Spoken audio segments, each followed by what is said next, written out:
dari tiap-tiap kelompok ini kita bentuk 2 tim.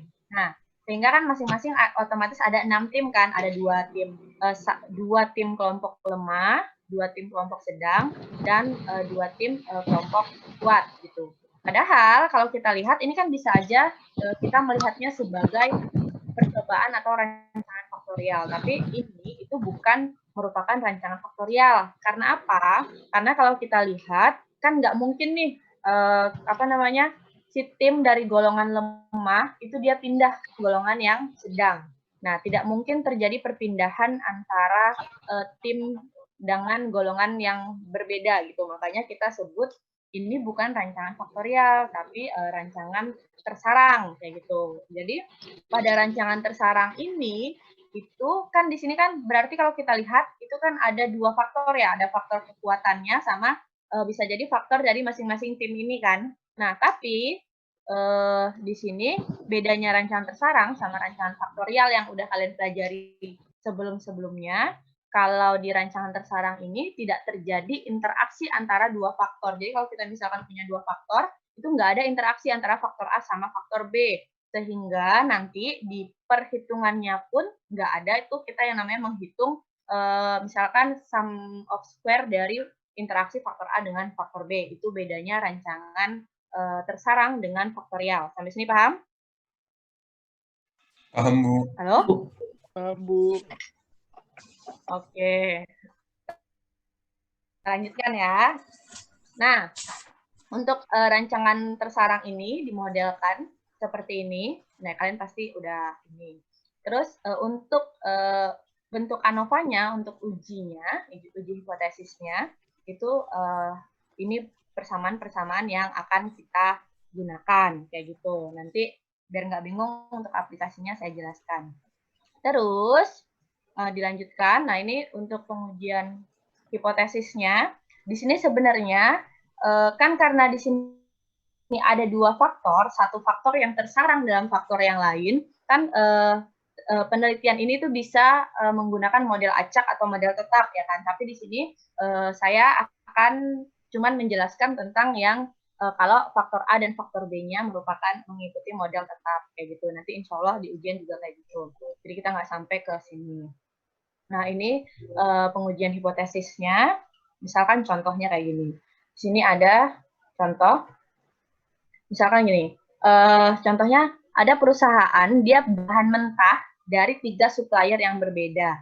Nah, dia perusahaan ini mau lihat nih, apakah kemurnian bahan mentah atau dari masing-masing supplier itu sama atau enggak. Nah, di mana dalam masing-masing supplier itu dia belilah 4 batch bahan mentah yang beda-beda kayak gitu. Jadi ada supplier, 3 supplier yang berbeda, masing-masing supplier itu menyediakan bahan mentahnya sebanyak 4 batch kayak gitu. Nah, di sini dia mau lihat nih kemurniannya sama atau enggak kayak gitu. Maka dari sini dilakukanlah percobaan tersarang. Nah, di mana si batch itu tersarang ke dalam supplier.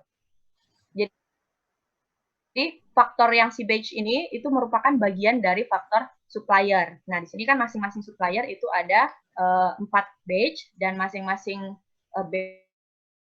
batch itu akan dilakukan pengujian sebanyak 3 kali pengulangan kayak gitu. Nah, jadi digambarkannya seperti ini. Nah, ini datanya. Jadi dari datanya ini udah dia jadikan dalam bentuk kode ya. Jadi sebenarnya kita nggak harus menjadikan data dalam bentuk kode, tapi mungkin ini untuk mempermudah. Jadi datanya dia kodekanlah, dijadikan dalam bentuk kode. Ini nilai kemurnian untuk masing-masing batch dalam supplier. Ini udah ada datanya. Sekarang kita tinggal mengolah untuk melihat apakah si supplier ini berpengaruh nih terhadap kemurnian. Sama nggak sih kira-kira kemurnian masing-masing si supplier kayak gitu. Nah, setelah diolah, kalau dalam Minitab, ini tampilannya dalam Minitab. Saya belum lihat ya di sini F. Nanti kalian harus cek F hitung F tabelnya berapa. Tapi dari sini disimpulkan bahwa masing-masing supplier itu tidak memiliki pengaruh terhadap kemurniannya. Tidak ada pengaruh yang signifikan supplier terhadap kemurnian kayak gitu. Nah, untuk tabel ANOVA-nya itu hasilnya seperti ini. Untuk nilai SS ininya, sum of square-nya, terus ada degree of freedom sama mean square. Nah, sekarang kita mau hitung nih perhitungannya. Saya jelaskan yang di sini dulu. Kalau yang di Minitab, kalian semuanya udah paham cara makainya? Untuk yang ini? Halo? Belum. Saya lupa Bu yang ini.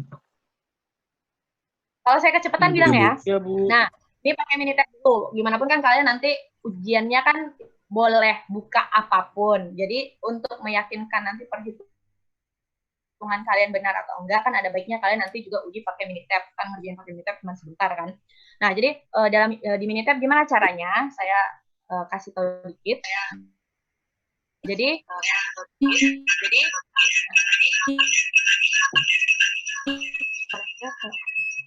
oke.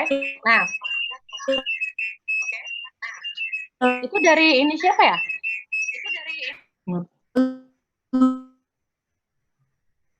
Suara saya jelas nggak di sana? Di saya jelas Bu, tapi yang berikut tadi bukan. Oke, nggak apa-apa. Kita lanjutkan ya.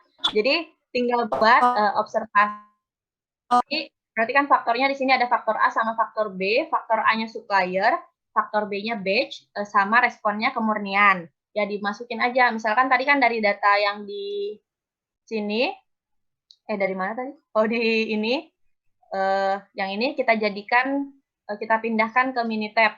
Ini Minitab saya tampil kan? Iya Bu. Oke.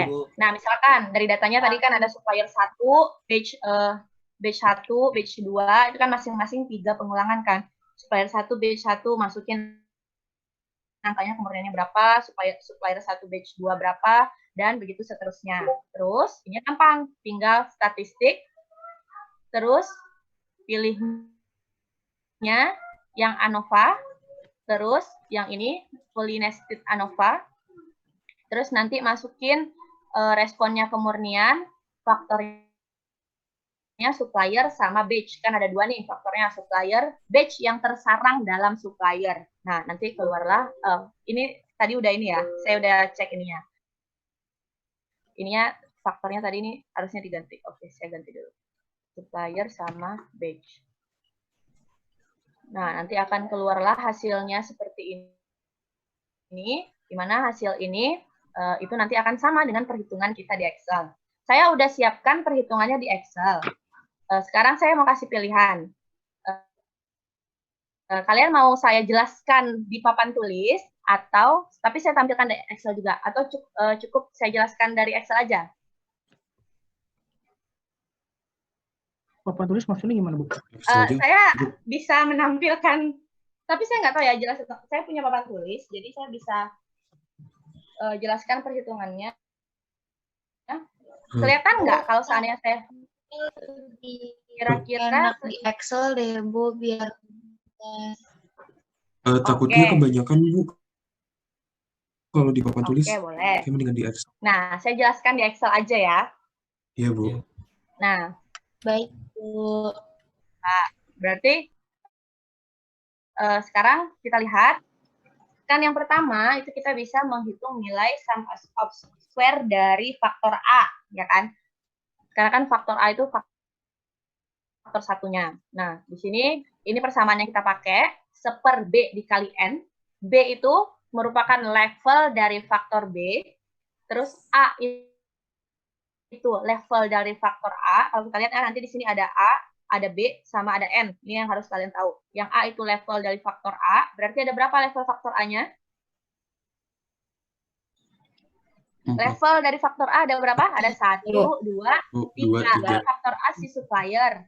Ya kan? Oh iya. Nah, berarti kan faktor A supplier ada supplier 1, supplier 2, supplier 3. Berarti nilai A-nya itu sama dengan 3. Terus B itu level dari faktor B. Faktor B itu kan si batch. Ada batch 1, 2, 3, 4. Berarti ada nilai B-nya sama dengan 4. Terus N itu bukan jumlah seluruh data, tapi N itu jumlah pengulangan. Nah, ya, dari masing-masing si batch. Kalau kita lihat di sini kan observasinya ada 1, 2, 3 untuk masing-masing batch dan supplier. Nah, makanya nilai N-nya itu sama dengan 3. Sampai sini bisa ya? Iya, Bu. Tentuin A, B, sama N-nya kan gampang. Nah, terus data yang tadi kita pindahkan ke sini. Di sini kan ada supplier 1, 2, 3, batch 1, 2, 3, 4, terus nilainya masing-masing. Nah, untuk cari nilai si A, itu kan kita butuh nilai ini nih. YI kuadrat. Berarti YI kuadrat itu apa? YI itu kan total dari faktor A. YI. Terus kalau kita lihat, si faktor A kan yang pertama, kalian cari dulu total dari masing-masing batch. Itu kita perlukan nanti. Jadi berarti yang 0 ini itu gabungan dari C1, C3, D3 sama E3. Total dari ini ya, itu nilainya 0. Makanya di sini sum dari C3 sampai E3. Ini juga sama, nilainya -9 sampai yang terakhir. Nilainya ternyata 6. Itu kita dapat untuk total batch-nya. Terus, selanjutnya, kita juga butuh menghitung total dari masing-masing supplier. Kan supplier ini ada 4 batch, kita hitunglah ininya. Berarti kan total dari supplier 1 itu 0 tambah -9, -1 sama 5, dapatnya -5. Terus si ininya juga sama, -4, 6, -3 sama 5, 4, dan supplier 3 juga sama. Udah ketemu total dari masing-masing supplier. Terus ada lagi total keseluruhan. Kalau kita lihat total keseluruhan, ini merupakan total dari supplier 1 ditambah 2 ditambah 3. Terus ada lagi di sini yang kalian perlukan lagi, itu total supplier yang ini, masing-masing supplier itu dikuadratkan atau faktor A dikuadratkan. Berarti ini -5 kuadrat, 25, 4 kuadrat, sama 14 kuadrat. Nah, ini data, sebenarnya nggak dibuat kayak ini juga nggak apa-apa kalau kalian bisa langsung buat di rumus Excel-nya. Nah, sekarang yang pertama kita bisa menghitung sum of square dari ininya, faktor A. Berarti kan faktor si suppliernya. Kalau kita lihat kan di sini SSA itu sama dengan 1/BN dikalikan dengan sigma dari YI kuadrat dikurang grand total Y ini dibagi kuadrat dikuadratkan dibagi sama ABN. Berarti caranya, nah kalau kita lihat di sini 1/BN, B dikali N, berarti kan 12 kan, 4 dikali 3, makanya ini 1/12. Dikali, kan di sini dia bilang total dari apa ini? YI kuadrat, ya kan? Makanya di sini total dari 25 tambah 16 tambah 196. Nah, ini udah sampai nih, yang ini nilainya udah ada, udah ketemu kan? Dikurangi dengan ini grand total dari Y kuadrat dibagi dengan ABN. Nah, Y kuadrat yang ini itu kan total seluruhnya nih. Berarti yang ini yang udah datang 13 dikuadratkan dibagi dengan ABN-nya itu 36. 36 didapat dari 3 kali 4 dikali 3. Makanya diperolehlah nilai SSA-nya itu sama dengan 15,06. Sampai sini paham? Paham, Bu. Jangan paham-paham aja ya, nanti abis ini saya kasih kuis.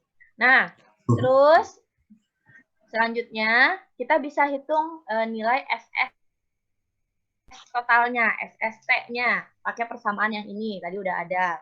Kalau kita lihat di sini persamaannya, berarti kita butuh nilai apa aja nih. Kalau yang tadi kan sama nih, yang ruas ini tuh kita udah ketemu kan hasilnya, udah ada sebenarnya. Terus yang ini itu sigma dari YIJK kuadrat. Berarti YIJK kuadrat ini apa? Kalau kalian lihat-lihat. Berarti total dari A, BN. Berarti total dari seluruh data dikuadratkan, ya kan? Iya, ya nggak? Iya, Bu. Bukan total seluruh data dikuadratkan, saya salah. Total kuadrat dari seluruh data, gitu ya. Nah, total kuadrat dari seluruh data. Makanya kalian sebenarnya bisa cari satu-satu, tapi kan kalau di Excel gampang, tinggal zoom ASCII, ya kan? Itu udah mengkuadratkan semuanya. Makanya di sini kalau kita lihat, itu zoom ASCII C3 sampai E14. Berarti dari sini, Di drop C3 ini, 14. sampai E14. Ini, ya kan? Sampai semuanya. Berarti ini seluruhnya itu harus masuk. Makanya ini. Nah, ini dapatnya dari situ, dikurangi dengan ini sama. Y kuadrat kan 13 ini dikuadratkan, dibagi dengan ABN-nya itu 3 dikali 4 dikali 3, 36. Makanya dapatlah SST-nya 148,3. Dan di sini paham? Ya, Bu. Paham, Bu. Oke, bagus. Kita lanjutkan. Nah, selanjutnya kita bisa cari SS dari B yang tersarang dalam A. Ini bacanya B tersarang dalam A. Berarti kan si batch dalam supplier. Nah, pakai persamaan yang ini 1/N dikali AB Y kuadrat IJ gitu kan, dikurang 1/BN sigma dari YI kuadrat. Nah, berarti kalau kita lihat gimana caranya, 1/N-nya pasti udah bisa. N-nya kan 3, berarti 1/3. Dikali, kan di sini dia bilangnya Y kuadrat untuk A dengan B aja. Berarti pakainya mana nih? Pakainya data yang, kalau kita lihat yang ini. Kenapa yang ini? Ini kan artinya kan dia bilang kan B tersarang dalam A. Berarti kita cari total dari faktor si batch, faktor yang B.